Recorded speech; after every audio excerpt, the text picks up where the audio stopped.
Rasulullah sallallahu alaihi wasallam bersabda, janganlah salah seorang dari kalian berjalan memakai satu sendal saja, hendaklah dia memakai keduanya, kedua sendalnya, atau melepaskan kedua sendalnya.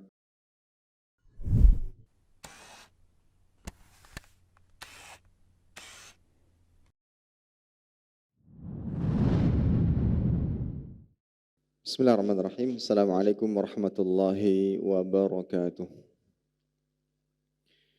Innal hamdalillah nahmaduhu wa nasta'inuhu wa nastaghfiruhu wa nastahdihi wa natubu ilaih wa na'udzu billahi min shururi anfusina wa sayyiati a'malina. May yahdihillahu fala mudilla lahu wa may yudlilhu fala hadiya lahu. Asyhadu an la ilaha illallah wahdahu la syarika lah wa asyhadu anna Muhammadan abduhu wa rasuluhu la nabiyya wa la rasula ba'dah. Qala Allah azza wa jalla ya ayyuhalladzina amanu ittaqullaha haqqa tuqatih wa la tamutunna illa wa antum muslimun. Ya ayyuhan nasu ittaqu rabbakumul ladzi khalaqakum min nafsin wahidah wa khalaqa minha zawjaha wa batha minhuma rijalan katsiran wa nisaa'a واتقوا الله الذي تساءلون به والأرحام إن الله كان عليكم رقيبا يا أيها الذين آمنوا اتقوا الله وقولوا قولا سديدا يصلح لكم أعمالكم ويغفر لكم ذنوبكم ومن يطع الله ورسوله فقد فاز فوزا عظيما أما بعد فإن أصدق الحديث كتاب الله وخير الهدي هدي محمد صلى الله عليه وسلم وشر الأمور محدثاتها فإن كل محدثات في الدين بدعة وكل بدعة ضلالة وكل ضلالة في النار عياذا بالله من النار. Para hadirin sekalian, kaum muslimin dan muslimat, terkhusus ibu-ibu, para akhwat rahimani wa rahimakumullah. Alhamdulillah senantiasa kita panjatkan rasa syukur kepada Allah Subhanahu wa taala atas segala limpahan nikmat dan karunia yang Allah Jalla wa'ala berikan kepada kita. Salawat dan salam senantiasa kita haturkan kepada Nabi kita yang mulia, Nabi Muhammad sallallahu alaihi wasallam, beserta kerabat beliau, para sahabat dan orang-orang yang senantiasa terus-menerus berada di jalannya sampai hari kiamat kelak. Para hadirin sekalian, kaum muslimin dan muslimat, ibu-ibu dan para akhwat rahimani wa rahimakumullah, melanjutkan pembahasan seputar adab yang kita ambil dari kitab Bulughul Maram dan ditulis oleh Ibnu Hajar rahimahullahu taala. Dan insyaallah taala pada kesempatan kali ini kita akan membahas seputar adab menggunakan sendal. Berdasarkan tema di atas, kita sudah bisa mengambil pelajaran bahwa kita bisa mendapatkan pahala dengan hanya memakai sendal. Kita kemana-mana menggunakan sendal dengan segala macam merek, dengan segala macam bentuk dan warna. Tapi di balik kebiasaan tersebut, setiap hamba bisa mendapatkan pahala. Dan ini salah satu bentuk kasih sayang Allah Subhanahu wa taala. Salah satu bentuk kasih sayang Allah Subhanahu wa taala. Oleh karena itu, para hadirin sekalian, sungguh merugi ketika di hari kiamat nanti seseorang mendapati amal buruknya lebih banyak dibandingkan amal baiknya. Kenapa demikian? Bisa dikatakan dengan dua alasan. Yang pertama, yaitu banyaknya pintu kebaikan. Banyaknya pintu kebaikan. Bahkan kebiasaan sehari-hari kita saja bisa dinilai sebagai ibadah. Memakai sendal. Tapi kalau seandainya kita pakai sesuai dengan petunjuk Nabi SAW, maka dia bisa mendapatkan pahala dengan hal tersebut. Kemudian yang kedua, alasan yang kedua adalah karena niat. Disebutkan di dalam sebuah hadis bahwa Nabi menjelaskan bagaimana proses pencatatan kebaikan dan keburukan bagi seorang hamba. Innallaha katabal hasanat was sayyiat. Sesungguhnya Allah Ta'ala menulis atau menyebutkan, menjelaskan proses pencatatan kebaikan dan keburukan. Tsumma bayyana dzalik. Kemudian dijelaskan.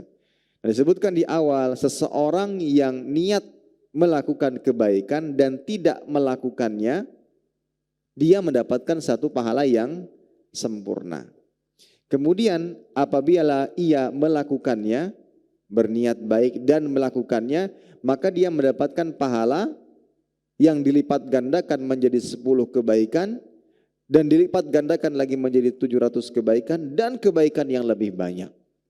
Tapi ketika ada seorang hamba yang niat buruk dan dia tidak jadi melakukannya, dia tetap mendapatkan satu pahala yang sempurna karena dia meninggalkan amalan atau niat buruk tersebut. Adapun yang keempat, apabila dia niat melakukan amalan buruk, perbuatan buruk, dan ia lakukan, dia hanya dicatat sebagai satu dosa. Lihat. Tidak jadi melakukan kebaikan padahal sudah diniatkan dapat satu pahala sempurna. Ketika dia niatkan dan ia lakukan, maka mendapatkan 10 yang dilipat gandakan menjadi 700 kebaikan, bahkan lebih banyak lagi. Nah, oleh karena itu, berdasarkan 2 alasan di atas, sangat celaka dan merugilah seorang hamba apabila dia dapati kelak amal buruknya lebih berat dibandingkan amal kebaikannya. Di satu sisi pencatatan amal dan kebaikan yang tidak sebanding, yang mana Allah Ta'ala melebihkan catatan kebaikan. Kemudian yang kedua, banyaknya pintu-pintu kebaikan yang Allah buka untuk seorang hamba atau untuk hamba-hambanya. Salah satunya adalah memakai sendal, dapat pahala karena sendal. Jadi dapat pahala, seseorang bisa dapat pahala karena sendalnya yang dia gunakan di setiap harinya. Itu bagaimana? Dengan menghidupkan adab-adab dalam memakai sendal. Baik, kita baca hadis yang pertama yang seputar adab-adab memakai sendal. Al-Hafidz Ibnu Hajar rahimahullah membawakan hadis dari Ali radhiyallahu taala anhu. Wa anhu qala Rasulullah sallallahu alaihi wasallam, idza in ta'ala ahadukum falyabda bil yamin wa idza naza'a falyabda bis shimal liyakunil yumna awwalahuma tun'al wa akhirahuma tunza. Hadis dikeluarkan oleh Imam Bukhari. Beliau mengatakan, Rasul sallallahu alaihi wasallam bersabda, jika seseorang dari kalian memakai sendal, maka mulailah dengan sendal bagian kanan. Jika ia melepaskan sendalnya, hendaklah dia mendahulukan sendal yang kiri. Jadikanlah sendal yang kanan yang pertama kali dipakai dan jadikanlah sendal yang kanan sebagai yang terakhir dilepas. Hadis ini sahih, diriwayatkan oleh Imam Bukhari, Muslim dan yang lainnya.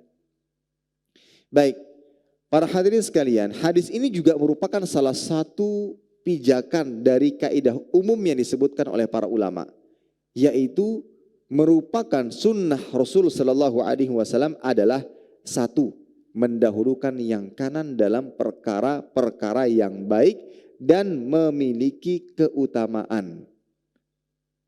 Ya, mendahulukan yang kanan dalam perkara-perkara yang baik dan memiliki keutamaan. 2, menggunakan atau mendahulukan yang kiri dalam perkara-perkara yang buruk atau tidak utama. Baik itu buruk atau tidak utama, maka yang didahulukan kiri. Tapi kalau dia perkara baik dan ada keutamaannya, maka menggunakan atau mendahulukan yang kanan. Ya. Seperti ketika bersisir, mulai dari mana? Kanan. Makan dan minum, kanan. Pakai baju, kanan. Pakai sendal, kanan.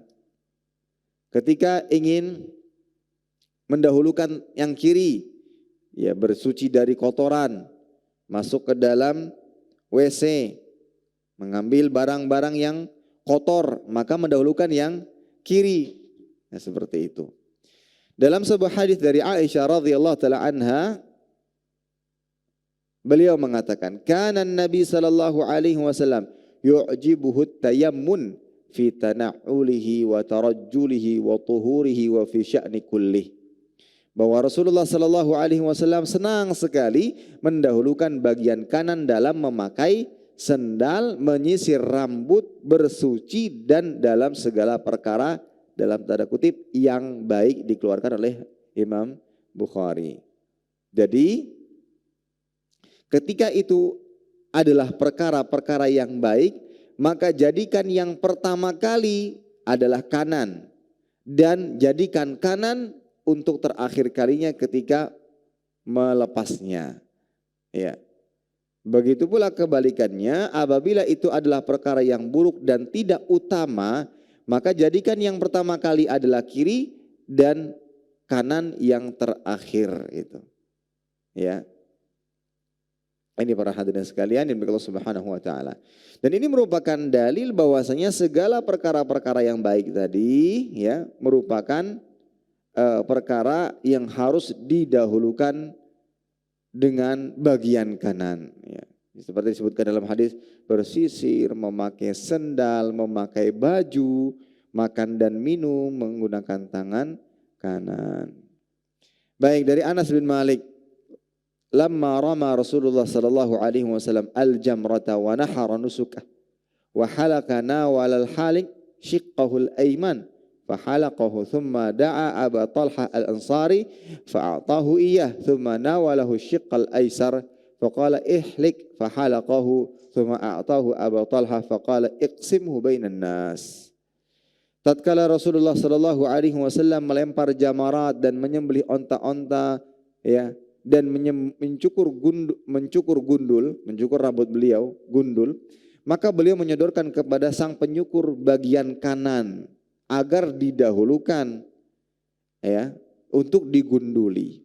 Lalu beliau memanggil Abu Talhah, lalu beliau memberikan rambutnya kepada Abu Talhah. Kemudian beliau menyodorkan bagian kiri kepada beliau, lalu beliau berkata, "Cukurlah." Lalu kemudian dicukurlah kepada beliau. Lalu beliau memberikan rambutnya kepada Abu Talhah. Lantas beliau berkata, "Bagi-bagikanlah rambut tersebut kepada orang lain." Bertabaruk dengan rambut Nabi itu boleh karena itu kekhususan bagi beliau. Ya. Adapun yang lainnya maka tidak dibenarkan. Baik, yang kita jadikan syahid dalam hadis ini adalah Nabi SAW ketika ingin mencukur beliau mulai dari bagian kanan karena itu baik. Karena itu baik. Apalagi ini tahallul, cukur rambut. Maka didahulukan bagian yang kanan. Ya. Adapun perkara-perkara yang buruk, tidak utama, maka didahulukan bagian kiri. Bersuci dari kotoran, ya, mengambil barang-barang yang kotor, masuk ke WC, dahulukan yang kiri, entah tangan atau kaki. Baik.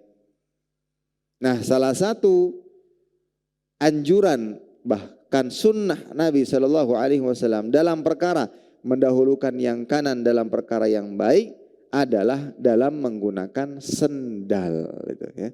Dalam menggunakan sendal. Oleh karena Nabi mengatakan, jika salah seorang di antara kalian memakai sendal maka mulailah dengan bagian kanan. Ini salah satu adab yang perlu kita amalkan dan ajarkan. Kita perhatikan anak-anak kita, dia pakai sendal mendahulukan yang mana, kanan atau kiri, atau langsung dua-duanya. Gitu. Maka dahulukan yang kanan. Ya. Dan jika melepasnya hendaklah yang kiri didahulukan dan jadikanlah sendal yang kanan yang pertama kali dipakai dan jadikanlah sendal yang kanan sebagai yang terakhir dilepas. Gitu. Ini para hadirin sekalian. Dan salah satu alasannya kenapa ditetapkan demikian, karena memakai sendal itu merupakan perbuatan yang baik. Untuk menjaga kaki dari kotoran, hal-hal yang bisa membahayakan kaki, seperti duri dan yang semisalnya. Maka menggunakan sendal itu merupakan perkara yang baik yang kita lakukan setiap harinya. Meskipun ada orang yang tidak mengetahui keutamaan ini, dia akan memakai sendal gitu. Maka sebagai seorang mukmin hendaklah dia mencari keutamaan di balik kebiasaan sehari-harinya. Yaitu diantaranya menggunakan sendal. Itu perbuatan mulia, maka hendaklah memulai ketika memakainya memulai bagian kanan, kaki kanan, dan ketika melepasnya jadikan bagian kanan terakhir dilepas gitu. Jadi kiri dulu baru kanan. Ini para hadirin sekalian yang Allah Subhanahu wa taala. Dan sekali lagi sendal itu adalah kebutuhan kita lah, yang setiap harinya kita gunakan kemanapun kita melangkahkan kaki ketika keluar rumah. Kita pakai sendal, ke pasar pakai sendal, ke kajian pakai sendal, ya. Dan yang semisalnya, ke tempat warung makan pakai sendal. Alangkah bahagianya ketika seorang bisa memperoleh pahala yang begitu banyak setiap harinya karena sebab sendalnya yang dia pakai, ya, berdasarkan ajaran Nabi Shallallahu Alaihi Wasallam. Baik, jadi ada dua pelajaran ya yang bisa kita ambil dari hadis yang pertama ini. Yang pertama yang berkaitan dengan kaidah, yaitu dalam perkara-perkara yang baik dan memiliki keutamaan selalu dahulukan yang kanan. Selalu dahulukan yang kanan, dahulukan yang kanan.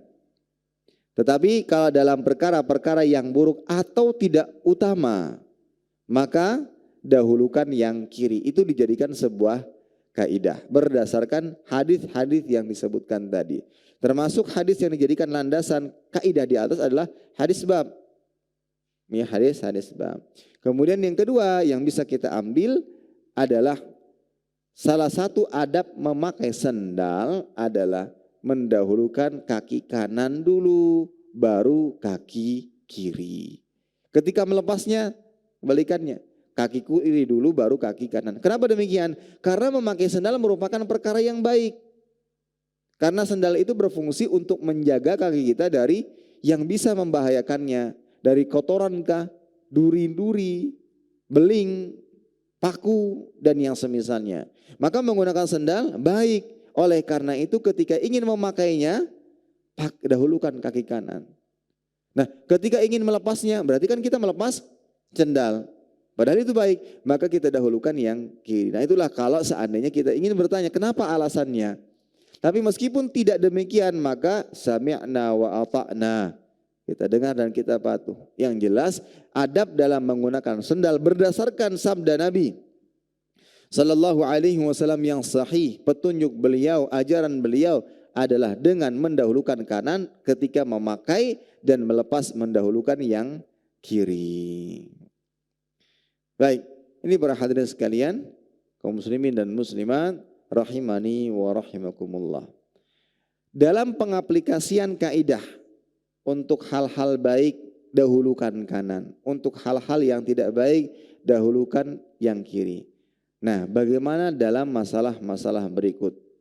Misal, menggunakan jam tangan. Tangan kanan kah? Atau tangan kiri kah? Yang lebih utama. Jangan di leher lah. Jangan kanan atau tangan kiri. Atau di kaki malahan. Jadi yang diperbincangkan kanan atau kiri. Nah, memang di sini ada silang pendapat ya berkaitan dengan jam tangan, dan itu pun dibahas apakah utama yang kanan atau yang kiri. Ada yang mengatakan utama yang kanan. Kenapa? Karena berlandaskan dalil di atas. Menggunakan jam tangan kan baik. Menggunakan jam tangan kan baik. Gitu. Menggunakan jam tangan itu baik untuk agar kita bisa mengatur waktu dengan baik, melihat waktu sholat dan yang semisalnya. Sehingga gunakan yang tangan kanan. Ada yang mengatakan tidak, menggunakan jam tidak ada hubungannya dengan hal tersebut. Dilihat dari fungsinya. Dilihat dari fungsinya. Dan ketika menggunakan tangan kanan pun tidak menunjukkan keutamaan apa-apa. Dan pendapat ini dibawakan oleh Syekh Muhammad bin Shalih Al-Utsaimin rahimahullah ta'ala dalam kitab Syarah Riyadhus Shalihin. Ya. Yang mana intinya beliau mengatakan jam tangan itu muncul pertama kali dikenal orang memakainya di sebelah kiri. Dengan maksud tidak ada satupun di tangan kanannya yang akan mengganggu gerakannya. Kan tujuan jam melihat waktu. Kenapa diletakkan di tangan kiri? Agar dia tidak mengganggu keaktifan gerakan tangan kanan. Tangan kanan lebih aktif, ya. Nyangkul, nebas rumput dan yang semisalnya. Ya, jadi karena tidak ingin mengganggu gerakan kebebasan bergerak tangan kanan, maka dibuat sedemikian rupa agar dia bisa digunakan di tangan kiri. Sehingga orang pun memakainya di tangan kiri supaya lebih leluasa bergerak. Selain itu karena tangan kanan sering digunakan untuk beraktivitas sehingga dikhawatirkan jam tangan bisa rusak jika dikenakan di tangan kanan. Misalnya terbentur sesuatu, ya, dan yang semisalnya.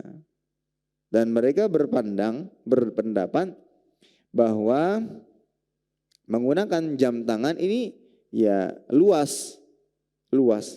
Tidak ada kaitannya dengan keutamaan apakah digunakan di tangan kanan atau digunakan di tangan kiri. Wallahu ta'ala alam. Itulah dua pendapat dan silang pendapat yang ditemukan di para ulama. Namun kalau seandainya seseorang ingin berharap, ingin mencari peluang sebesar-besarnya untuk mendapatkan pahala, dengan ia menggunakan di bagian kanannya, kita banyak-banyak berdoa. Kita berusaha dan banyak berdoa agar setiap yang kita lakukan mendapatkan pahala. Seperti yang pernah kita sampaikan bahwa dunia itu ladang amal, ladang untuk mencari pahala bagi orang beriman dan berilmu. Di balik kebiasaannya dia bisa mendapatkan pahala. Dengan apa? Dengan niatnya. Kemudian dia dalam menjalankan aktivitas sesuai dengan apa yang diajarkan dan dicontohkan di dalam agama, meskipun seperti tidur, ya, tidur, makan, minum dan yang semisalnya. Baik, itu masalah jam.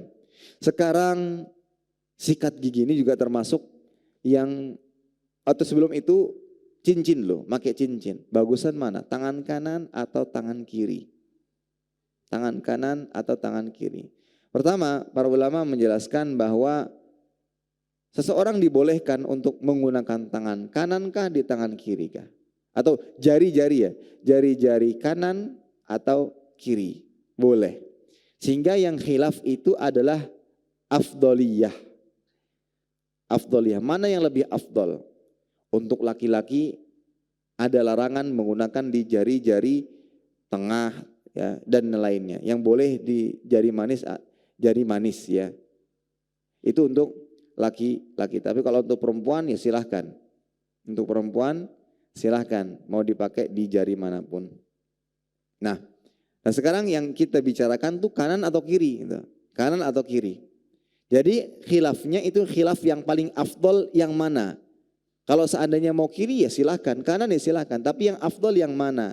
Nah di sini ada perbedaan atau silang pendapat. Kalau menurut salah satu pendapat yang afdal itu sebelah kiri, ya, yang afdal sebelah kiri. Dan ini juga termasuk pendapat Imam Ahmad bin Hambal berdasarkan hadis dari sahabat Anas bin Malik, kana khatamun nabi fi hadhihi wa asyara ilal khinsir min yadihi yusra. Kata Anas bin Malik, Nabi biasa memakai cincin sebelah sini dan beliau mengisyaratkan pada jari kelingking tangannya sebelah kiri. Ya tadi kelingking dan ini ya jari tengah ya untuk laki-laki. Kelingking sebelah kiri, ya, sebelah kiri. Jadi kiri itu yang lebih afdal menurut salah satu pendapat. Sebagian ulama lain berpendapat, memakai cincin ya di tangan kanan itu lebih afdal. Karena hadis Nabi SAW yang menerangkan bahwa beliau memakai cincin di tangan kanan beliau. Ya, sebagaimana riwayat Anas bin Malik, anna Nabi SAW labisa khataba fiddah fi yaminihi. Nabi SAW mengenakan cincin yang terbuat dari perak di tangan kanan beliau. Dan ini khilaf di kalangan ahli ilmu. Dan para ulama memegang pendapat ini berdasarkan beralasan bahwa cincin dikenakan sebagai perhiasan. Maka yang lebih berhak untuk dihiasi dan dimuliakan adalah tangan kanan. Ini menurut pendapat yang kedua. Mereka juga mengatakan bahwa hadis yang memerintahkan untuk memakai cincin di tangan kanan adalah sahih, bahkan sampai derajat mutawatir. Adapun penilaian dhaif dari Imam Ahmad itu hanya pada sebagian jalur riwayatnya saja. Tidak ada semua jalur riwayat yang menerangkan pengencing sebelah kanan. Taib. Wallahu taala alam bissawab. Jadi asalnya boleh kanan atau kiri boleh. Kanan atau kiri boleh. Tapi yang menjadi khilaf adalah mana yang lebih afdal, kanan atau kiri. Dan wallahu taala bissawab lebih dekat kepada bagian kanan. Allahu alam. Dengan dikumpulkannya beberapa dalil tadi. Cincin baik, ya, maka bisa digunakan di bagian kanan. Kemudian lagi masalah nih bersiwak ya, masalah bersiwak. Bersiwak itu tangan kanan, tangan kiri.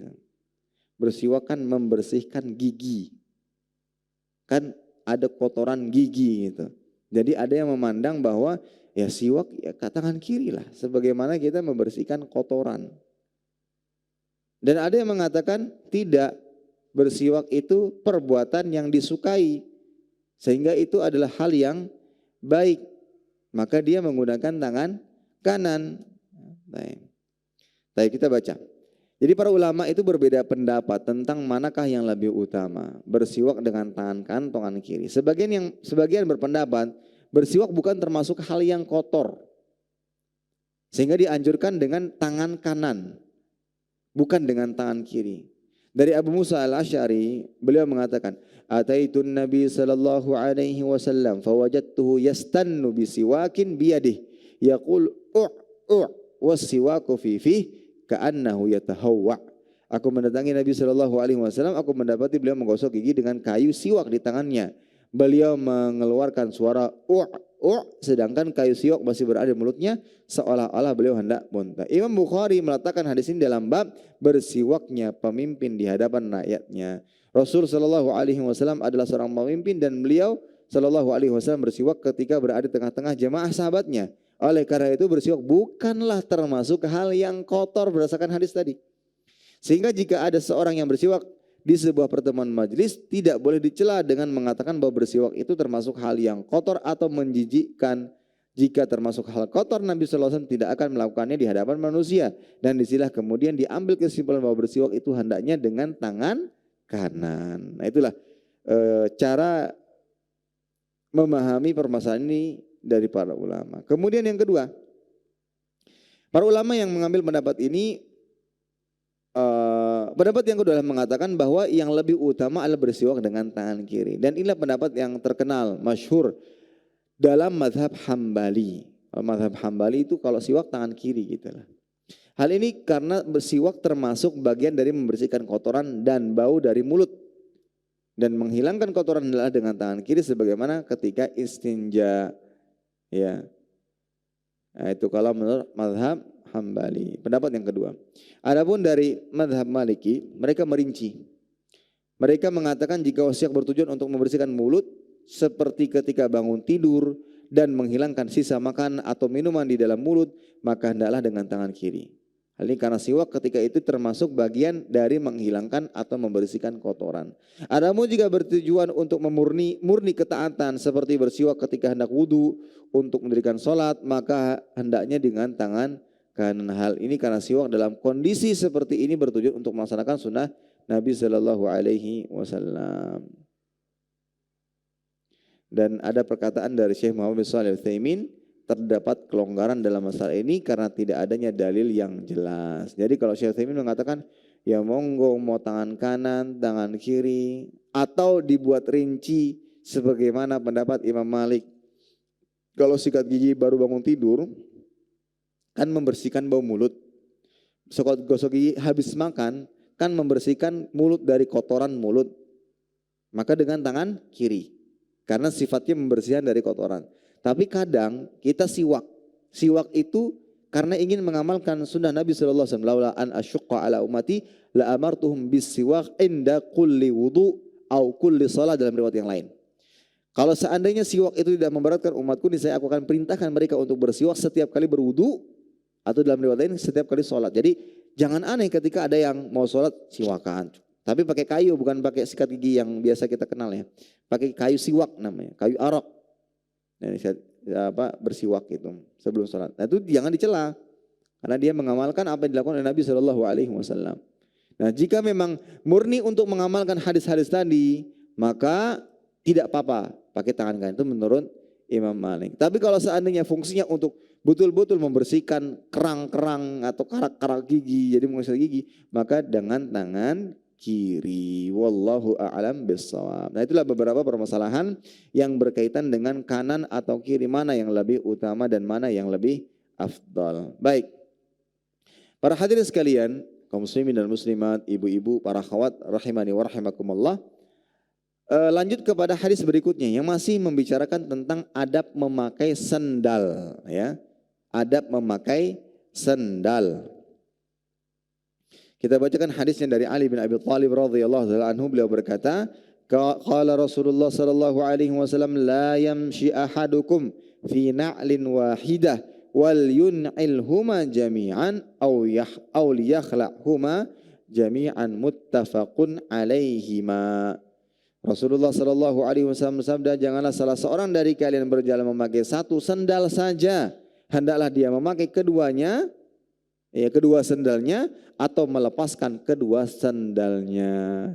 Contoh kasusnya, la qadarallah wala samahallah. Ketika ada salah seorang di antara kita kehilangan sendal, malingnya hanya mencuri satu, ya, mencuri satu saja. Hobinya mencuri satu sendal, entah untuk apa. Tinggal satu sendal, boleh nggak kita pakai salah satunya? Kalau berdasarkan hadis ini diriwayatkan Imam Bukhari dan Muslim, maka tidak boleh, ya, maka tidak boleh. Baik, kita jelaskan lebih lanjut. Nah hadis ini ya secara tekstual hadis menjelaskan larangan memakai sendal hanya sebelah, kanan saja atau kiri saja. Pilihannya pakai keduanya atau lepaskan sama sekali. Nah, disebutkan dalam hadis bahwa Rasul SAW kadang berjalan tanpa memakai alas kaki. Bahkan beliau memerintahkan para sahabat untuk terkadang berjalan tanpa sendal. Hal ini menunjukkan bahwa sesekali kita disunahkan berjalan tanpa menggunakan alas sendal. Misalkan sebuah hadis, ya. Hadisnya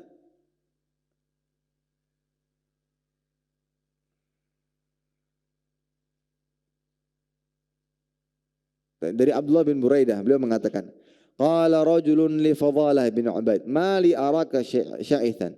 Qala inna Rasulullah sallallahu alaihi wasallam kana yanhana an katsirin minal irfah. Qala ma li la ara alayka hidhaan. Qala kana Rasulullah sallallahu alaihi wasallam ya'murna an nahtafi ahyanan. Jadi dikisahkan oleh Abdullah bin Buraidah, ya, yang mana seseorang berkata kepada Fadalah bin Ubaid, kenapa aku melihatmu dalam kondisi semerawut? Ya, kata Fadalah, Rasul sallallahu alaihi wasallam melarang kami dari bermewah-mewah secara sering. Jadi sesekali, ya, kita pakaiannya biasa-biasa saja gitu. Jangan sampai untuk tidur saja harus mewah. Gitu. Sesekali kita biasa-biasa saja pakaiannya. Kemudian itulah yang dilakukan oleh Fadalah bin Ubaid.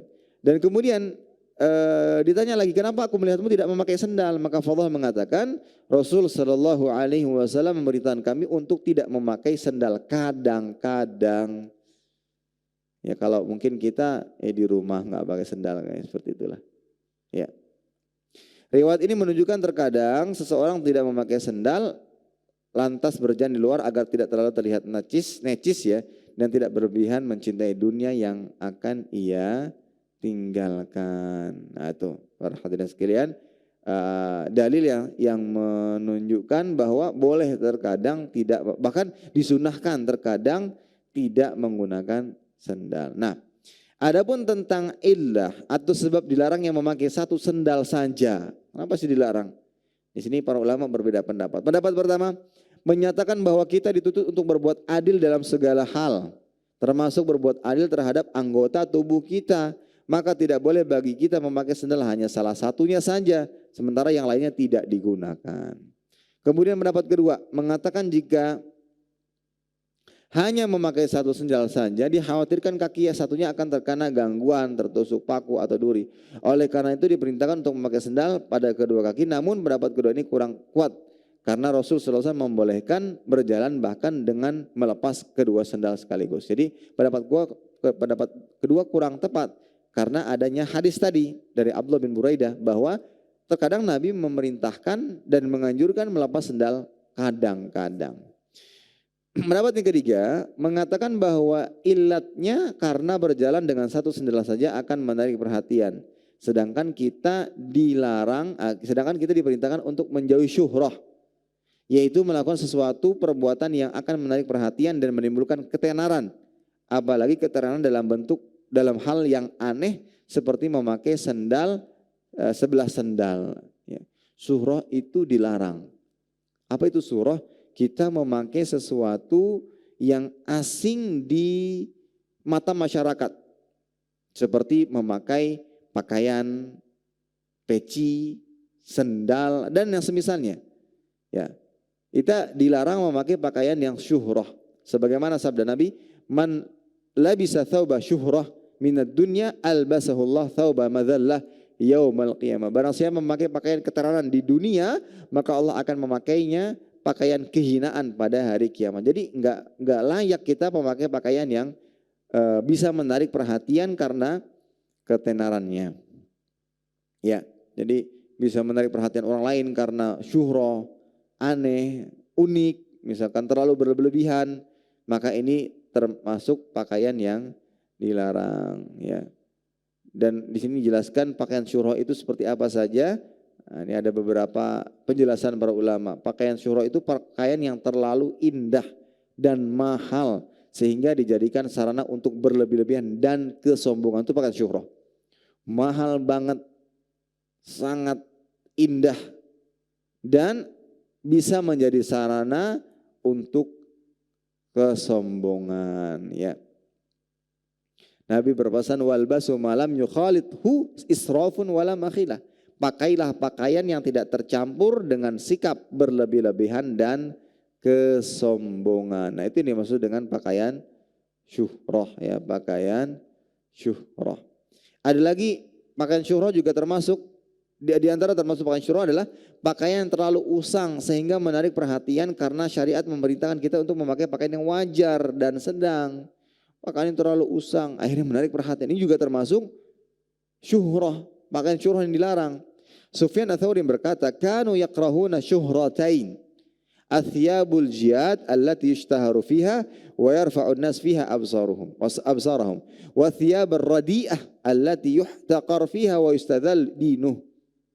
Para salaf terdahulu membenci dua ketenaran, pakaian bagus yang menjadikan tenar sehingga orang-orang memperhatikannya dan pakaian yang jelek yang jadi bahan hinaan dan menjadikan agama pemakainya direndahkan. Ini juga termasuk syuhrah yang dilarang, ya.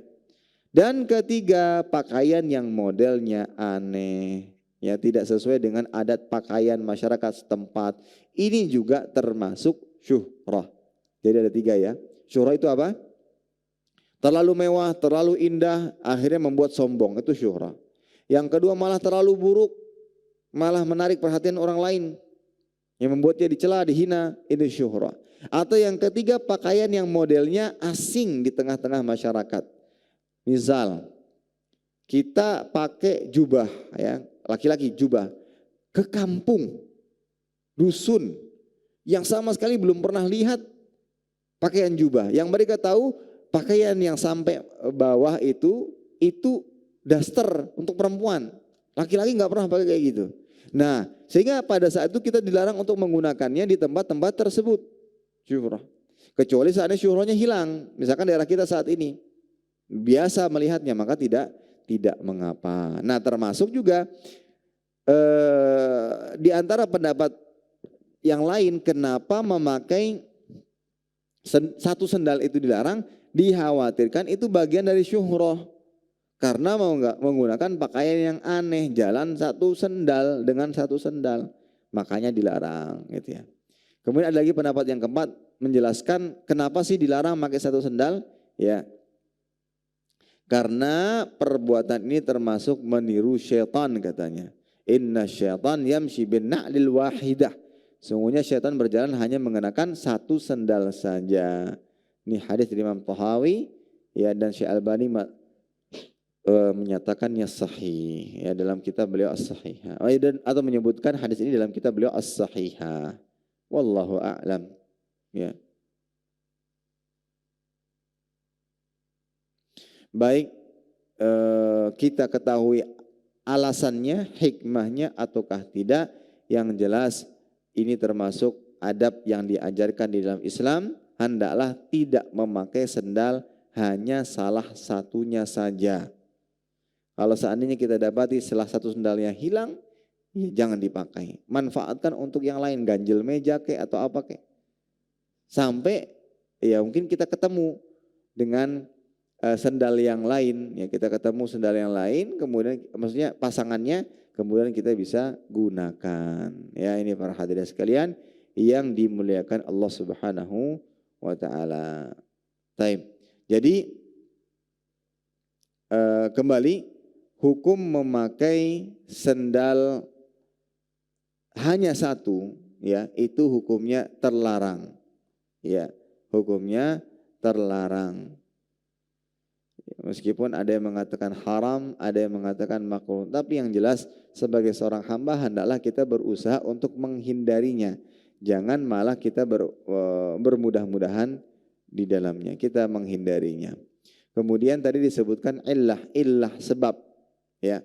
Kenapa dilarang? Ada yang mengatakan ini salah satu perbuatan yang tidak adil, dan kita tuh diperintahkan untuk berbuat adil bahkan kepada anggota tubuh kita sendiri. Maka ketika kaki kanan pakai sendal sementara kaki kiri tidak, ini perbuatan yang tidak adil. Itu salah satu pendapat yang menyatakan itulah sebabnya dilarang menggunakan satu sendal atau sepatu atau yang semisalnya.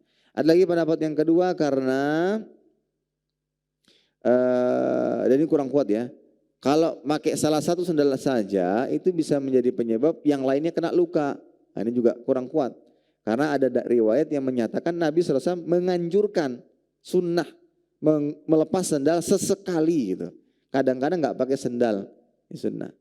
Ya, apalagi kadang yang untuk terapi ya, terapi jalan di bebatuan nggak pakai sendal itu ada sisi terapinya.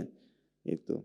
Kemudian yang ketiga alasannya karena itu termasuk syuhrah, pakai sendal. Salah satu sendal saja itu syuhrah. Apa makna syuhrah?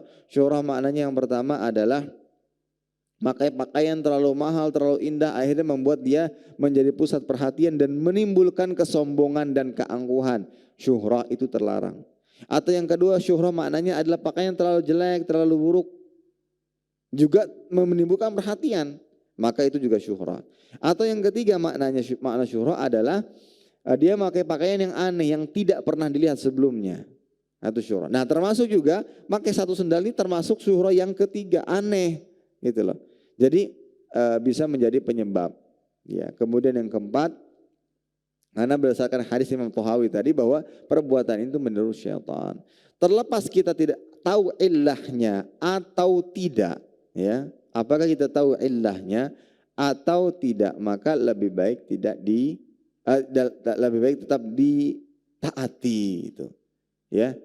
Karena salah satu tanda orang-orang yang akan mendapatkan keberuntungan kelak pada hari kiamat adalah mereka yang mengatakan sami'na wa ata'na. Innama kana qaulul mu'minin idza du'u ila Allah wa rasulihi liyahkuma bainahum ay yaqulu sami'na wa ata'na wa ulaika humul muflihun dalam surat An-Nur.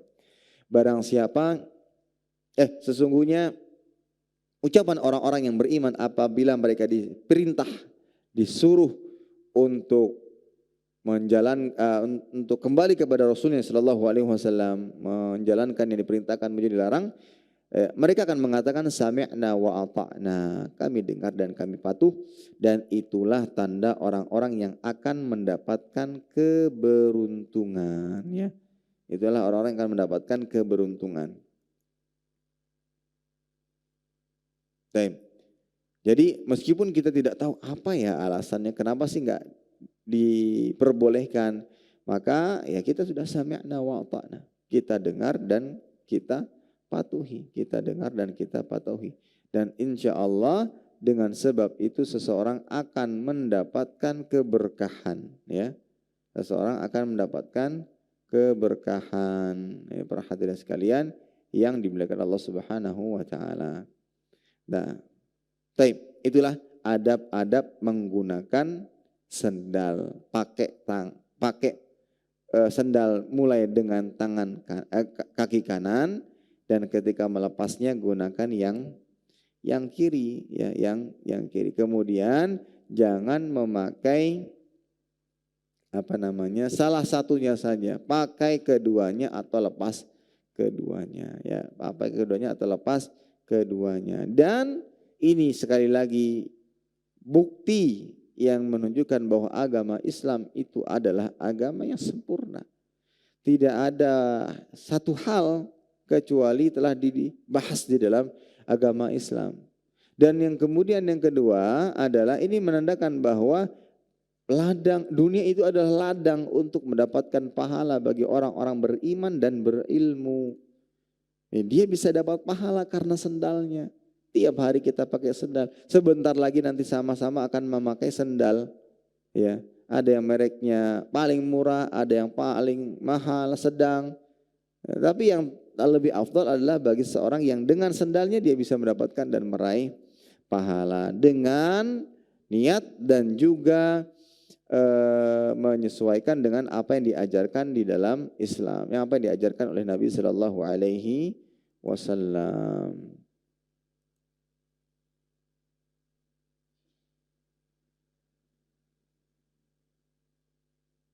Baik, wallahu taala alam bisawab. Itu kiranya bisa disampaikan untuk tema kajian pada hari ini berkaitan dengan adab memakai sendal. Baik. Di sini ada pertanyaan, apakah termasuk pakaian syuhrah ketika memakai cadar di suatu kampung atau wilayah yang mereka tidak terbiasa pada daerah tersebut? Karena ketika di kampung menggunakan cadar masih dianggap tidak biasa. Bismillah, alhamdulillah, wassalatu wassalamu rasulillah. Baik, satu lagi yang harus difahami berkaitan dengan pakaian syuhrah adalah bukan berarti karena ingin menghindari syuhrah yang membuat kita masuk kepada pelanggaran syariat. Nah itu. Bukan berarti karena ingin menghindari syuhrah membuat kita malah jatuh kepada pelanggaran syariat. Contoh, ada kampung desa primitif yang gak pernah lihat pakaian, Ustaz. Lah apakah kita ikut nggak pakai pakaian gitu? Ya enggak kan, enggak demikian. Jadi tetap jangan sampai kita jatuh kepada pelanggaran syariat. Itulah kaidahnya. Nah, berkaitan dengan ini nanti ibu tinggal menyesuaikan.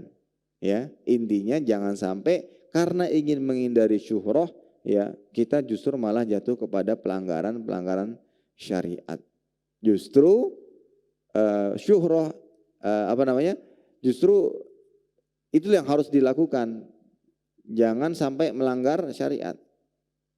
Jadi syuhrah itu bagian daripada menjauhi syuhrah, ya, menjauhi syuhrah. Itu termasuk bagian ketaatan. Dan jangan sampai karena ingin menjauhi syuhrah malah justru jatuh kepada pelanggaran yang lain. Itu. Kita tidak menggunakan pakaian syuhrah itu karena ingin jauh dari pelanggaran. Jangan sampai karena menjauhi syuhrah malah jatuh kepada pelanggaran yang lainnya. Itu dasar pemikirannya. Nanti tinggal disesuaikan dengan pertanyaannya. Wallahu ta'ala alam bissawab. Baik, itu kiranya bisa disampaikan. Mudah-mudahan yang sedikit ini bermanfaat. Tidak sampai habis ya waktunya. Karena tidak ada pertanyaan lagi, mungkin kita cukupkan. Kita tutup dengan doa kafaratul majelis. Kebenaran hanya datang dari Allah. Khilaf, kekurangan datangnya dari saya pribadi karena kurangnya ilmu yang saya miliki. Allah dan Rasulnya berlepas darinya. Kita tutup dengan doa kafaratul majelis. Subhanakallahumma bihamdika asyhadu an la ilaha illa anta astaghfiruka wa atubu ilaik. Wassalamualaikum warahmatullahi wabarakatuh. Terima kasih. Jazakumullah khairan wa barakallahu fikum. Video ini dibuat atas partisipasi dari donasi Anda. Semoga menjadi amal jariah bagi Anda semuanya.